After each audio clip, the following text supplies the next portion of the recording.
एक श्रापित गुड़िया जिसका नाम सुनते ही लोगों की रूह कांप उठती है, दिल की धड़कनें थम सी जाती हैं। उसका नाम है एनाबेल।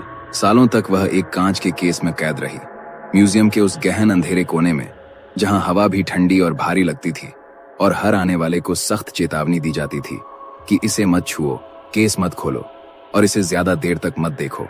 लोग डरते थे, लेकिन वो जिज्ञासा, वो अजीब सा आकर्षण उन्हें रोक नहीं पाता था। हर कोई जानना चाहता था कि आखिर ये गुड़िया इतनी खतरनाक क्यों मानी जाती है। क्या इसमें सचमुच कोई बुरी आत्मा बसी है जो इंसानों की जिंदगियों से खेलती है? साल 2025 में पहली बार वह केस खोला गया और जिसने इसे बाहर निकाला वह अचानक मर गया। एक ऐसी मौत जो किसी को समझ नहीं आई। उसका नाम था डैन रिवेरा, एक अनुभवी पैरानॉर्मल अन्वेषक जिसने अपनी जिंदगी भूतिया रहस्यों को सुलझाने में लगा दी थी। उसने दुनिया भर के हॉन्टेड प्लेस देखे थे, लेकिन एनाबेल उसके लिए एक चुनौती थी, या शायद उसकी आखिरी गलती। डैन ने एक बड़ा टूर शुरू किया जिसका नाम था डेविल्स ऑन द रन।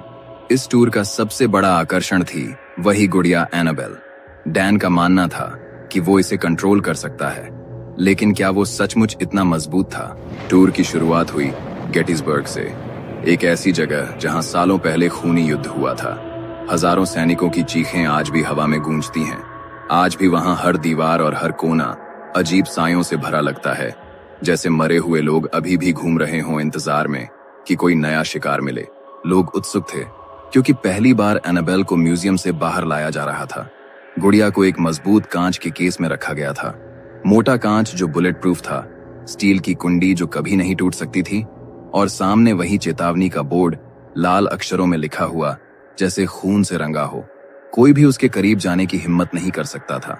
लोग दूर दूर से आए, कुछ तो रात भर सफर करके, कुछ उत्सुकता से तस्वीरें खींच रहे थे। फ्लैश की रोशनी में गुड़िया की आंखें चमक उठती जैसे जिंदा हों।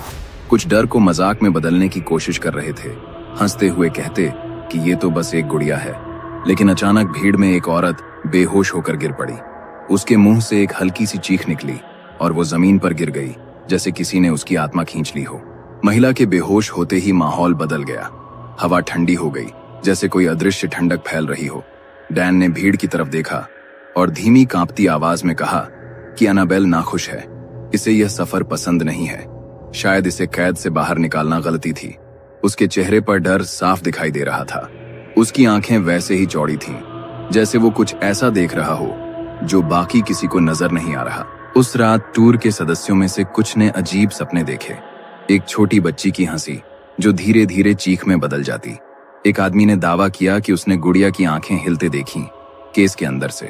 टूर धीरे धीरे आगे बढ़ा। पहला दिन, फिर दूसरा दिन। लोग एनाबेल को देखने आते रहे, लेकिन हर दिन कुछ न कुछ अजीब होता। एक रात एक दर्शक ने गुड़िया के केस के पास खड़े होकर महसूस किया कि कोई उसके कान में फुसफुसा रहा है, घर जाओ वरना मर जाओगे। लेकिन पीछे मुड़कर देखा तो कोई नहीं था। दूसरे दिन एक बच्चा रोने लगा, कहता रहा कि गुड़िया ने उसे देखकर मुस्कुराई है।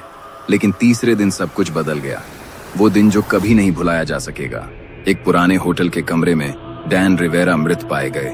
कमरा अंदर से बंद था, दरवाजा लॉक था, खिड़कियां भी बंद थीं। न कोई संघर्ष के निशान थे, न कोई जहर की गंध, न किसी ने कोई आवाज सुनी, न चीख, न गिरने की थपक। लेकिन एक चीज गायब थी, गुड़िया। कांच का केस चकनाचूर पड़ा था, जैसे किसी ने अंदर से तोड़ा हो, और होटल के सुनसान गलियारे में वही गुड़िया अकेली पड़ी मिली।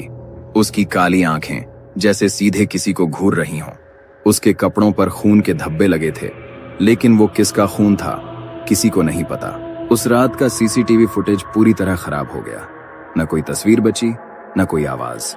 किसी ने देखा नहीं, किसी ने सुना नहीं, लेकिन सब समझ चुके थे कि यह एनाबेल का ही काम था।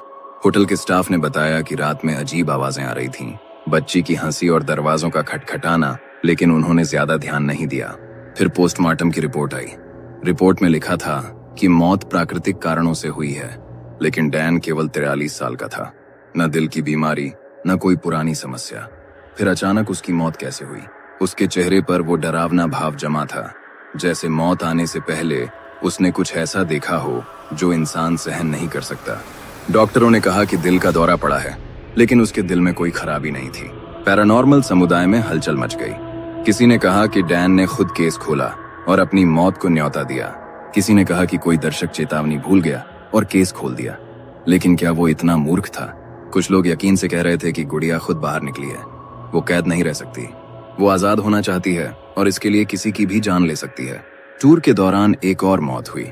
वही औरत जो पहले बेहोश हुई थी, वो घर पहुंचते ही मर गई। उसकी मौत का भी कोई कारण नहीं मिला। डैन की मौत के बाद टूर तुरंत रद्द कर दिया गया।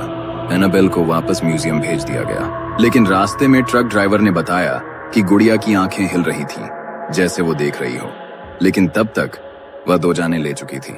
गुड़िया के वापस म्यूजियम पहुंचने के बाद जो लोग वहां मौजूद थे, स्टाफ और कुछ शुरुआती विजिटर्स, उन्होंने दावा किया कि उन्होंने उसकी आंखें हिलते हुए देखी।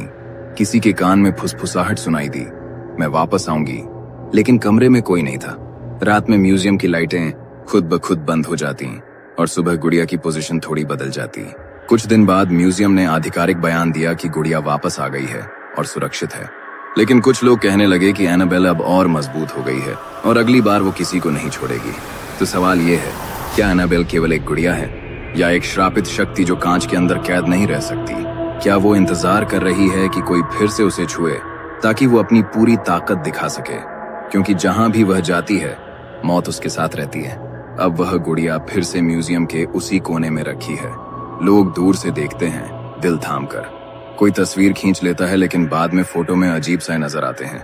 कोई नजरें मिलाने की हिम्मत नहीं कर पाता, क्योंकि कहते हैं कि अगर तुमने उसकी आंखों में ज्यादा देर देखा तो वो तुम्हारे सपनों में आएगी और कभी नहीं जाएगी। याद रखना, जिस दिन कोई फिर से उस केस को खोलेगा, शायद वो आखिरी बार होगा, क्योंकि एनाबेल माफ नहीं करती, वो सीधा जान लेती है। अगर आपको ऐसे ही दिल दहला देने वाले सच्चे भूतिया किस्से सुनना पसंद है, तो माइंड टेल्स को सब्सक्राइब करना मत भूलना।